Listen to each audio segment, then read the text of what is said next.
I'd like to ask for a couple of trigger warnings because I'm going to talk about cancer, suicide, and 5 years ago I was diagnosed with Parkinson's, which makes me stutter a bit, tremble a bit, and have facial masking, which means I look like a grumpy git most of the time, which I think I've probably had since I was 14. My story starts 18 years ago when my phone rang from my best friend, Gary Moose Clunan. Nicknamed Moose because of his gargantuan stature. We played ice hockey together for club and country, and he stood 6'10" in his skates. His voice faltered, and he said the words, "The cancer has spread to my liver," and we knew what was going to happen. 8 weeks later, I carried his coffin and vowed to create a legacy in his name.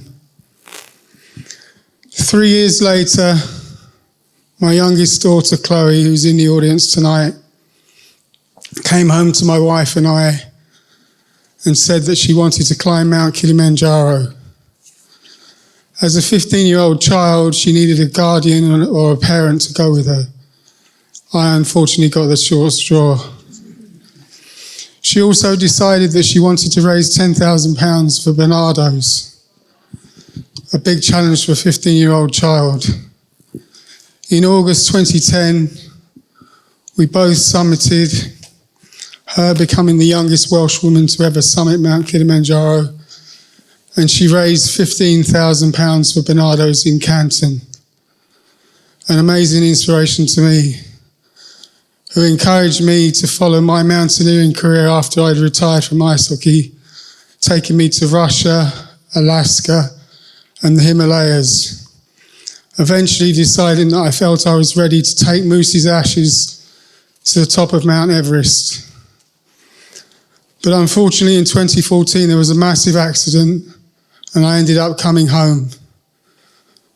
But fortunately I had been inspired by Chloe to raise some fundraising for Teenage Cancer Trust and managed to raise £60,000. What it did do was it inspired me to actually discover who I was. I discovered that I was a person that wanted to serve others. So when we came back from Everest the first time, there is a second, we decided that we wanted to create a Facebook group in the name of Big Moose and create something that was going to just do kind acts of generosity for charities and people in need. So we started volunteering at the back of Marks and Spencer at a homeless soup kitchen, which we did for nearly 2 years. Then we decided to be a bit creative and create something in the name of Big Moose and to create a coffee shop where we could employ homeless people, giving them a purpose and a career.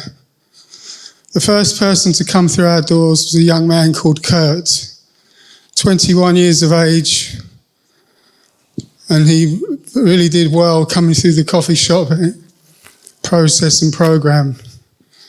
Unfortunately, we discovered that he had some struggles with mental health, so we got him some help, and he evolved amazingly until one day, in a conversation I was having with him in the coffee shop, he started to cry.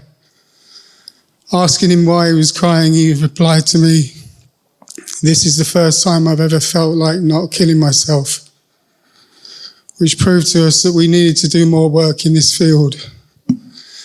During lockdown, we decided to create a charity called Big Moose Mental Health Charity. And we helped many more people, raising £27,000 and having 5 people during lockdown come back to us and tell us that they had saved them, we had saved them from suicide. Then everything changed. I'd had some headaches and found myself in a neurologist's office, and he uttered the 3 words that were the worst words I've ever heard. You have Parkinson's. My world fell apart. So the next day I decided to climb K2, the world's 2nd largest mountain. But fortunately for me, a mentor sent me a video which said, every day we're all writing our own eulogies. A very simplistic message, but it made me realize that as opposed to having K2 as part of my eulogy, I needed to do more work in the mental health space. So I had a dream, and I spoke to Chloe, my daughter, and said, we need to raise more money and do more work in this field. So we gave ourselves a target. Bearing in mind, neither of us were getting paid and we had no staff. So I dreamt big and came up with the idea to raise £1 million in a year. Big dream. I wouldn't be telling you this story if we didn't manage it. 486 days later, we raised 1.16 million. And today, I'm extremely proud to say that we have had our 4,000th referral come through our books.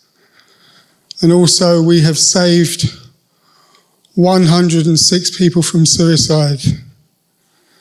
So in conclusion tonight, from losing my best friend, we have created a legacy for him in his name, which I hope he is proud of.